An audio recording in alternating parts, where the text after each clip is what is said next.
예, 오늘 이 본문에 있는 말씀을 통해서 재앙을 그치는 길, 재앙을 그치는 길이라는 제목으로 하나님의 말씀을 나눌 때 여러분 크게 은혜 받으시기를 주의 이름으로 축복합니다. 오늘 우리가 사무엘 하를 봤는데 다윗이 시대를 사무엘 상과 하로 이렇게 나눠서 성경에 기록을 해놨습니다. 사무엘 하와 상의 차이점이 있다면 사무엘 하는 다윗이 어려운 시대에, 힘들고 어려운 시대에 하나님을 어떻게 섬겨가지고 어려움을 극복해낸가, 이런 과정들을 많이 기록해놨습니다. 근데 사무엘 하는 축복을 받아서 왕위의 자리에 앉아서 나라의 지경을 넓히고 번성하고 번영하는 시대를 성경에 기록해놨어요. 번성하고 굉장히 성장하고 팽창하는 그런 과정 속에 다윗이 실수를 하게 됩니다. 무슨 실수를 하게 되면 24장 1절에서 보면 인구조사를 명령해요. 인구조사하는 자체를 하나님이 원해서 인구조사를, 이 출애굽기나 민수기에 보면 하나님이 원해서 인구조사를 하면 된다는데 자기 임의로 인구조사를 하는 거예요. 인구조사를 그냥 온 이스라엘 백성들의 숫자를 세는 게 아니라, 여러분 9절에 가서 보면 그렇게 나와 있습니다. 24장에 9절에 가서 보면 요압이 백성의 수를 왕께 보고하니 곧 이스라엘에서 뭐할 자, 칼을 빼는 담대한 자가 80만 명이요 유다 사람이 얼마죠? 50만 명이었더라. 그러니까 칼을 빼서 전쟁에 나가서 싸울 수 있는 군사의 수를 센 거예요. 군사의 세가 세를 쳤는데 이스라엘의 80, 유다의 50, 총 130만이나 되는 거예요. 우리나라도 지금 원래 우리나라 군대가 60만이었는데 지금 많이 줄었습니다, 숫자가. 그런데 우리나라보다도 훨씬 적은 나라에 군대가 얼마나 많은지. 그러니까 이것은 무엇을 가리키느냐 하면 다윗이 하나님이 지켜주시고 도와주시고 역사해 주셔서 나라가 팽창하고 번성하고 강성한 나라로 자리를 딱 잡았는데 이제 하나님의 도움이 없이도 군사를 의지하고 내 힘을 과시해서 얼마든지 나라를 정령해 나갈 수 있다고 하는 이런 자만과 교만에 빠지게 된 거예요. 그것이 결정적인 다윗의 실수를 통해서 나라가 어려워지는 일들이 벌어집니다. 여러분, 이렇게 나라가 어려워지는 일에는 늘 다윗이 신본주의 생각을 하다가 인본적인 생각을 하고 육신적인 생각을 하게 되는 그 동기서부터 나라가 어려워지기 시작하는 거예요. 여러분, 그래서 로마서의 8장 6절에서 보면 그렇게 거기는 기록해 놨습니다. 육신의 생각은 사망이요 영의 생각은 생명과 편안이라. 여러분, 육신의 생각은 아무리 서울 법대를 나오고 예일대를 나오고 하버드대를 나와도 육신의 생각은 사망의 길로, 어둠의 길로, 불행의 길로 갈 수밖에 없다는 거예요. 여러분, 정치 사회에서 보세요. 얼마나 참 공부도 많이 했어. 학창시절 때 정말 눈 안 팔고 갈 때 안 가고 공부만 했던 사람들이 좋은 대학 나와서 육신의 생각, 자기 중심적 생각을 자아냄으로 인해서 공동체를 힘들게 하고 나라를 힘들게 하는 일들이 얼마나 많이 벌어지는지. 다윗도 육신의 생각을 하고 인본적인 생각을 함으로 말미암아 나라를 엄청나게 어려운 곳으로 빠져들게 만드는 거예요. 그래서 여러분, 이 말씀이 그래서 주어져서 오늘 10절에 그렇게 말씀이 나옵니다. 10절에 보면 이 요압 장군이, 요압 장군은 다윗의 나라의 군사령관이에요. 총사령관인데 이렇게 숫자를 셀 때 요압 장군이 만류합니다. 왕이요, 많은 사람들을 하나님이 이렇게 100배나 군사를 주고 100배나 나라를 견고하게 하셨는데 왕이 이렇게 그 군사의 수를 세는 것이 정말 하나님이 기뻐하시고 왕이 기뻐하시는 일이니까 하지 말라고 3절에 그렇게 당부를 합니다. 3절을 한번 보고 넘어가겠습니다. 3절에 보면 요압이 왕께 아뢰되 이 백성이 얼마든지 왕의 하나님 여호와께서 100배나 더하게 하사 내 주 왕의 눈으로 보게 하시기를 원하나이다. 그런데 내 주 왕은 어찌하여 이런 일을 기뻐하시나이까? 어찌하여 이런 일을 기뻐하시나이까? 그리고 요압 장군도 다윗 왕에게 만류한 거예요. 그게 하나님 앞에 범죄하는 것이다.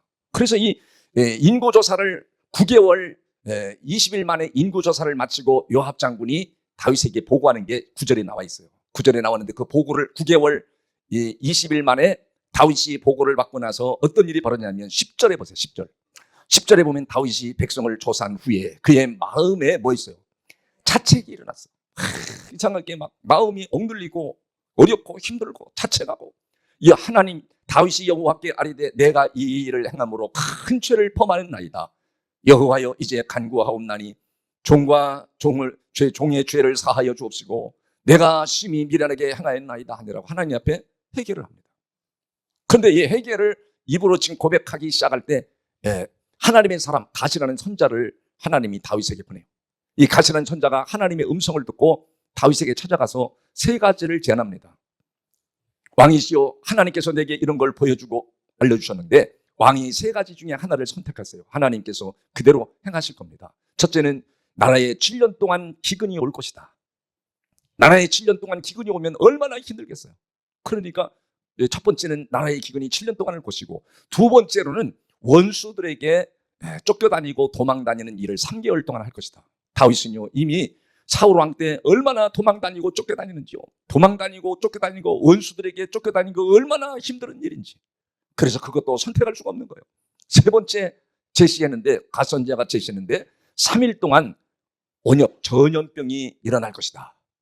그러니까 그렇게 말을 해주니까 여러분 지금 14절에 가서 보면 이제 그렇게 말합니다. 이렇게 말해줬을 때 다윗이 갓에게 이르되 내가 고통 중에 있도다. 청하건대 여호와께서는 긍휼이 크시니 우리가 여호와의 손에 빠지고 내가 사람의 손에 빠지지 않기를 원하나이다 하는지라.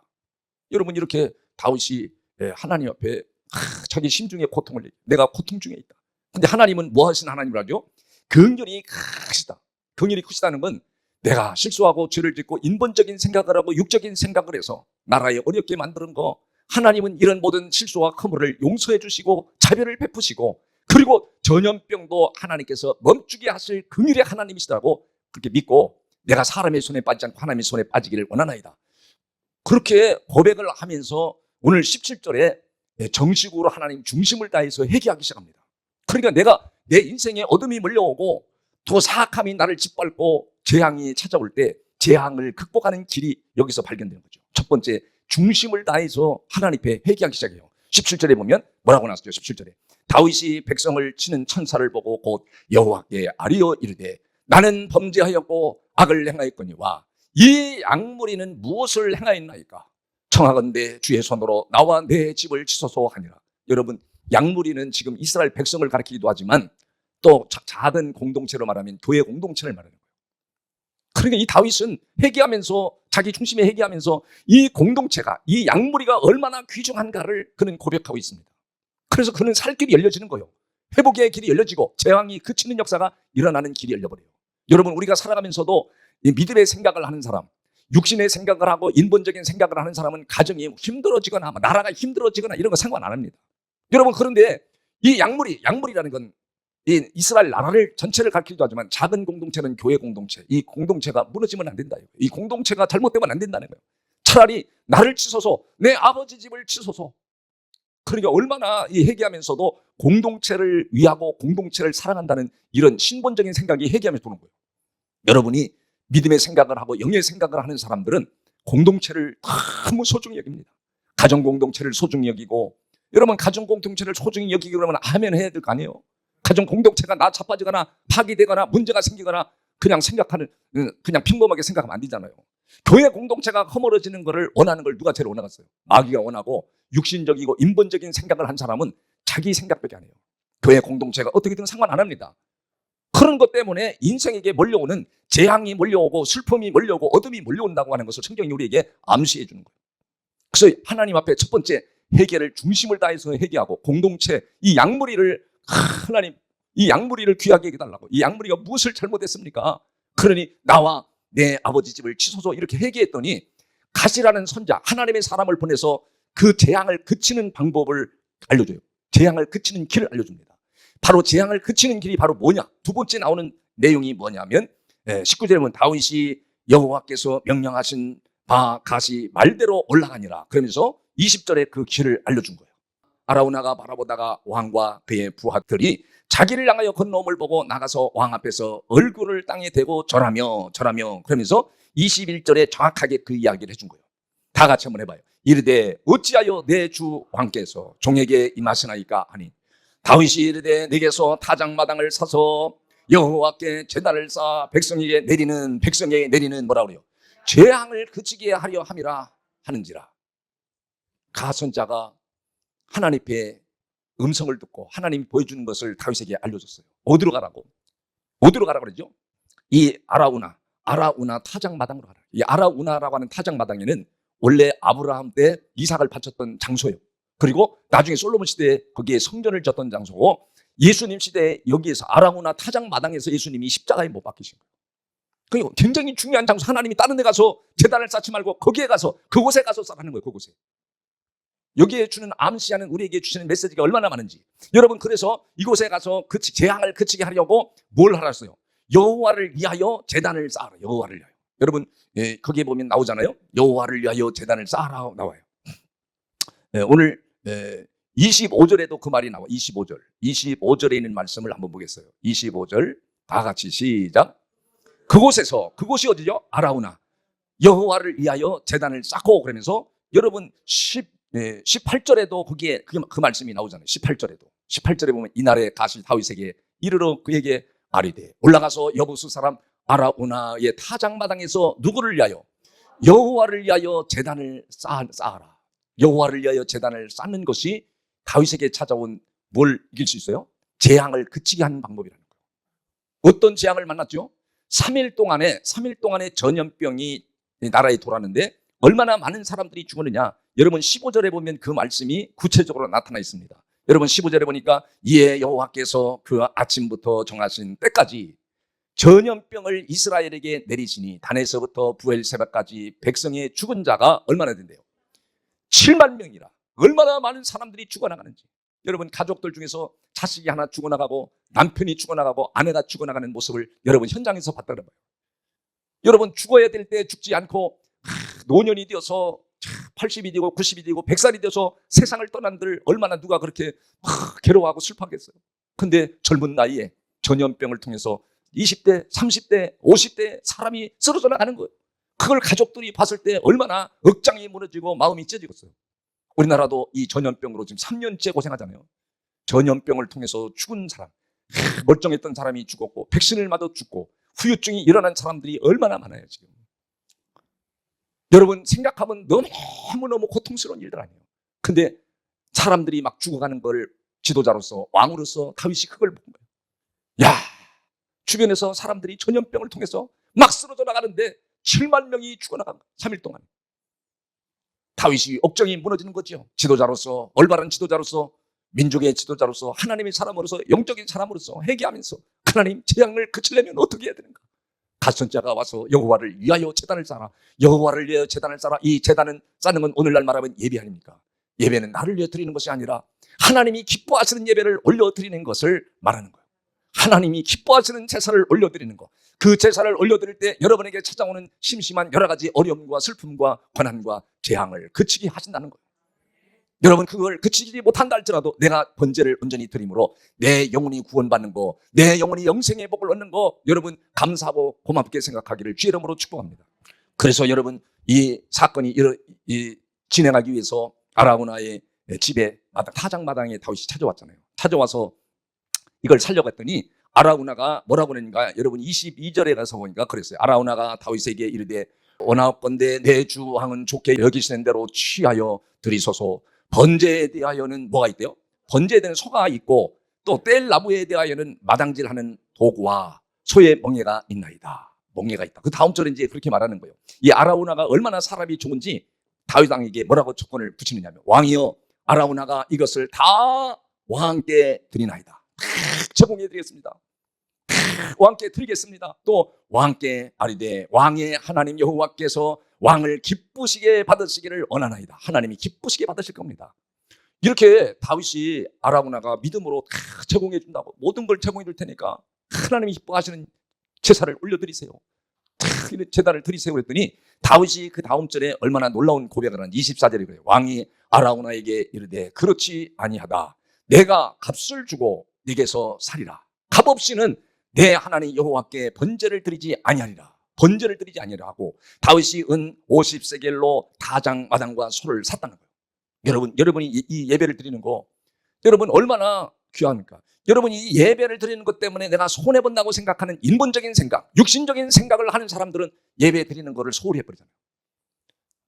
육신적인 생각이죠. 그 육신적인 생각과 인본적인 생각이 자기 자신을 어렵게 하는 때가 몰려온다는 걸 말하는 거예요. 내 인생에 어려움을 찾아오고 재앙이 찾아오고 슬픔이 찾아오고 권고가 찾아오고 환난이 찾아오는 것을 암시해 주는 거예요. 그런데 아라우나가 모든 걸 제공해 주겠습니다. 아니다, 내가 값없이 번제를 하나님 앞에 드리지 않겠다. 여러분, 내가 하나님 앞에 와서 번제를 드린다는 게 오늘날 제사를 드리는 거 아니에요? 예배를 드리는 거 아니에요? 예배를 드리는데 내가 오늘도 돈 벌러 갈 수 있고 내가 내 생활을 할 수 있는데 그걸 포기하고 시간을 드리고 마음을 드리고 물질을 드리고 정성을 들여서 제사를 올려드리는 거, 하나님이 기뻐하시는 제사를 올려드리는 거, 여러분의 가정의 슬픔을 끊어버리고 환난을 끊어버리고 저주를 끊어버리고 각종 재앙을 끊어버리는 길이라는 사실을 기억하시기를 주의 이름으로 축복합니다. 그래서 오늘 다윗이 하나님 앞에 값을 치르고, 여기에 50세기라는 것은 율법을 가리키는 말이에요. 여러분께 번제를 드릴 때 소를 죽이잖아요. 소를 죽이는데 이 소를 죽인다는 게 신약에 와서는 예수님이 십자가에 못 박힌다는 걸 말해요.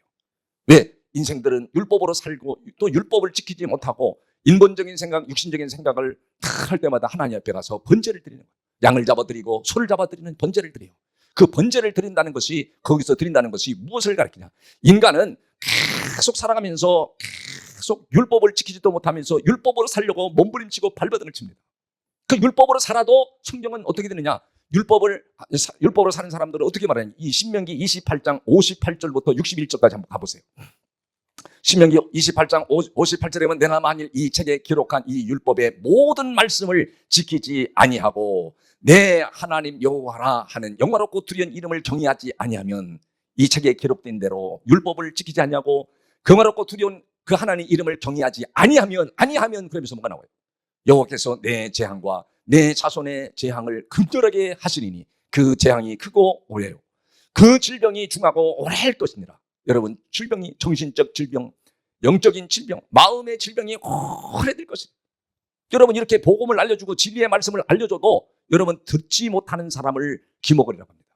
이걸 성경을 보여주고 알려줘도 깨닫지 못하는 사람을 맹인이라고 해요. 이걸 전하지 않는 자를 벙어리라고 해요. 그러니까 전부 다 이런 신자가 되어 있는 거예요. 여러분, 오늘 이 성경책에 기록되어 있는 율법대로 모든 걸 지키지 아니하면 당신의 가정 속에, 내 인생 속에 끊임없이 슬픔과 저주와 환난과 계속 몰려온다는 거예요. 그런데 여러분, 사람이 율법을 지킬 수 있는 사람이 어디가 있어요? 구약이나 지금까지 없다는 거예요. 그래서 예수님이 신약에 와서 이 아라우나의 타작마당에서 십자가에 매달리는 거예요. 예수님이 번제가 되어주는 거예요. 오늘 이 다윗이 재앙을 그치기 위해서 진실한 여호와를 위하여 제단을 쌓아서 번제를 드리는 것처럼 예수님만이 율법을 지킬 수 있고 율법을 완성시킨 게 어디서? 십자가에서. 거기서 이루었다 주님이 말씀하시는 거예요. 그러니 우리는 지킬 수 없음을 하나님 앞에 고백하는 거예요. 하나님, 우리는 율법대로 살 수 없고 율법대로 지킬 수 없는 것이 연약한 인간의 습성을 가지고 있어. 그래서 예수님이 지켜주신 십자가에서 제단에서 제물이 되어서 번제를 드려진 것을 받아들이고 그것을 믿는 믿음으로 사는 자는 반드시 저주가 떠나가고, 바로 여러분 인생에 슬픔이 있다 할지라도 슬픔을 이길 수 있게 하시고, 모든 어려움을 찾아온다 할지라도 그 어려움을 이기게 하여 주실 뿐 아니라 영원한 영생의 복을 받게 하시는 줄을 믿으시길 바랍니다. 반드시 우리는 7, 80년 더 살면 100년 안에 죽습니다. 노년을 준비하고 있는 사람도 있지만, 노년을 준비해서 노년을 멋있게 살아가는 사람도 있지만, 준비하지 못하고 노년을 맞은 사람들은 얼마나 불행합니까? 그래, 살아봐야 80년, 90년이요. 길게 살아면 100년. 그런데 여러분, 이 세상에서 100년 살았다 할지라도 우리의 사후세계는 영원한 세계라는 거, 영원한 세계. 그 영원한 세계에 여러분이 들어가 살려면 예수님이 십자가에서 제물이 되어서 바쳐지신 예수 그리스도를, 율법을 지킬 수 있는 사람은 대한민국의 어느 세계에든지 한 사람도 없는데 예수님만 지킬 수 있는 그분을 우리가 믿음으로, 우리는 저주에서 사망에서 영생의 복을 받는다는 걸 받아들이는 걸 바로 번제라고 해요. 번제. 그래서 이 번제를 드림으로, 번제를 드리고 더 나가서 뭐지? 그곳에라는 것은 예수님이 십자가에서 제물이 바쳐지신 그곳을 말하는 거예요. 그래서 여러분, 히브리서 9장에 가서 보면 12절부터 보면 구체적으로 말씀해 놨어요. 히브리서 9장 12절 보면 염소와 송아지의 피로 하지 아니하고 오직 자기의 피로 영원한 뭐라 그래요? 속죄를 이루사 단번에 성소에 들어가셨느니라. 여러분 13절, 염소와 황소의 피와 및 암송아지와 죄를 부정한 자에게 뿌려 그 육체를 정결하게 하여 거룩하게 하거든. 구약에는 이렇게 해서 정결하게 했다 이거예요. 그러니 또 율법을 지키지 못하니까 질병이 오래 갈 것이니라, 재앙이 오래 갈 것이다. 그래서 어떻게 됐죠? 그래서 오늘 그렇게 13절에 말하잖아요. 히브리서 염소와 황소의 피와 및 암송아지의 죄를 부정한 자에게 뿌려 그 육체를 어떻게 해요? 정결하게 하여 거룩하게 하거든. 그러면 14절이요. 하물며 영원하신 성령으로 말미암아 흠없는 자기를 하나님께 드린 십자가의 제물로 번제로 드린 그리스도의 피가 어찌 너희 양심을 죽은 행실에서 깨끗하게 하고 살아계신 하나님을 섬기지 못하게 하겠느냐. 그러면서 15절에 그렇게 결론을 냅니다. 이로 말미암아 그는 새 언약의 중보자시니 이는 첫 언약 때에 범한 죄에서 속량하려고 십자가에서 번제로 드려졌다는 거예요. 번제로 주고사 부르심을 입은 자로 하여금 영원한 기업의 약속을 얻게 하려 하십니다. 영원한 기업의 약속이 말이에요. 천국 간다는 거죠. 여러분, 이 땅에서는 슬픔을 만날 수 있어요. 고난을 만나고 괴로움을 당하고 어려움을 당할 수 있습니다. 환난을 당할 수 있습니다. 그런데 우리가 확실한 예수 그리스도, 나를 위해서 십자가에서 피를 흘리시고 제물이 되어서 바쳐진 예수, 그분은 다 이뤘다는 거예요. 그분을 통해서만 우리가 율법을 지키고 새 언약을 이룰 수가 있다는, 새 언약, 사랑으로 살 수 있다는 거예요. 여러분, 교회 안에 식구들 사랑을 합니까? 형식적으로는 사랑하죠. 근데 내 안에 계시는 십자가에서 나 때문에 제물이 되어주신 예수 그리스도를 내 안에 받아들이고 그분의 진리를 내 안에 생명의 말씀을 받아들이지 않으면 절대로 안 하는 거예요. 못해요. 그래서 오늘 여기 타작마당과 소를 샀다 그러잖아요. 타작마당에서 예수님이 다시 오실 때 뭐 하느냐, 타작마당에서 알곡과 쭉정이를 가르는 일을 하는 거예요. 타작마당에서. 여러분, 타작마당에서 다 그거 하잖아요. 그리고 여기에 알곡이라는 건 씨가 있다는 것이 뭐가 있어요? 여러분, 거기에 생명의 말씀에 씨가 심겨져 있는 사람이 있다는 거예요. 그 사람은 반드시 성장한다는 거예요. 반드시 자란다는 거예요. 영원한 기업을 하나님이 주신다는 거예요. 그런 사람은 교회 오는 게 너무너무 행복해. 교회 오는 게 너무너무 즐거워. 그런데 여러분, 쭉정이는 교회는 오긴 오는데 왜 또 가야지? 막 슬퍼하고 괴로워하고 힘들어한다는 거예요. 그리고 여러분이 알곡신자가 된다는 것은 내 안에 생명의 씨가 있느냐. 여러분, 가인은 생명이 없는 예배를 드렸고 아벨은 생명이 있는 예배를 드려가지고 하나님이 인정하신 거예요. 여러분, 오늘 여러분이 이 진리의 말씀이 내 심령에 심겨진 사람은 반드시 오늘 하나님 앞에, 오늘 내가 진정한 여호와를 위하여 번제와 화목제를 드렸더니, 번제를 드렸다. 번제, 완전히 갈갈기 찢겨서 번제를 드리고, 두 번째는 화목제를 드렸다는 것은 내가 인본적인 생각, 육적인 생각을 통해서 나라의 어려움을 찾아오고 가정의 어려움이 찾아오고 인생의 어려움이 찾아왔을 때 어려움이 찾아와서 단절된 거예요. 그것이 단절된 것을 화목제를 드린다는 것은 하나님과 다시 화목한 관계, 사이좋은 관계, 다시 말하면 주님과 교통교제에서 그분이 말씀하시는 진리의 말씀을 듣고 순종하며 살겠다고 고백하는 게 화목제입니다. 하나님, 내가 어떤 어려움이 찾아와도, 내 인생의 슬픔이 찾아와도 나는 주의 말씀을, 진리의 말씀, 생명의 말씀을 듣고 난 그 말씀을 순종하겠습니다. 주님과 교통하고 교제하면서 드러내면서 순종하는 삶을 화목제를 드렸다고 해요. 그래서 이렇게 화목제를 드리는 사람에게 기도를 할 때 그 기도를 받으신다고 하는 거예요. 여러분, 그랬잖아요. 25절에 중반절에 보면 번제와 화목제를 드렸더니 이에 여호와께서 그 땅을 위한 기도를, 그러면 말했어요. 기도를 들으심에 이스라엘에게 내리는 뭐라고 그래요? 재앙이 그쳐버렸더라. 이스라엘에게 내리는 재앙이 그쳐버렸대.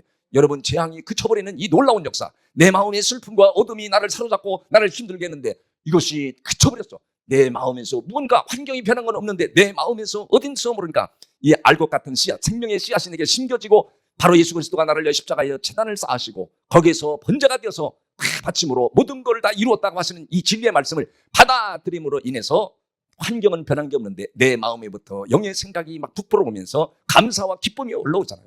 그렇게 즐거운 거야. 여러분, 병이 걸렸다 할지라도 여러분의 마음에서부터 여러분 생솟는 이 기쁨의 씨앗, 진리의 씨앗이 심겨져 있는 사람은 자라잖아요. 번성하잖아요.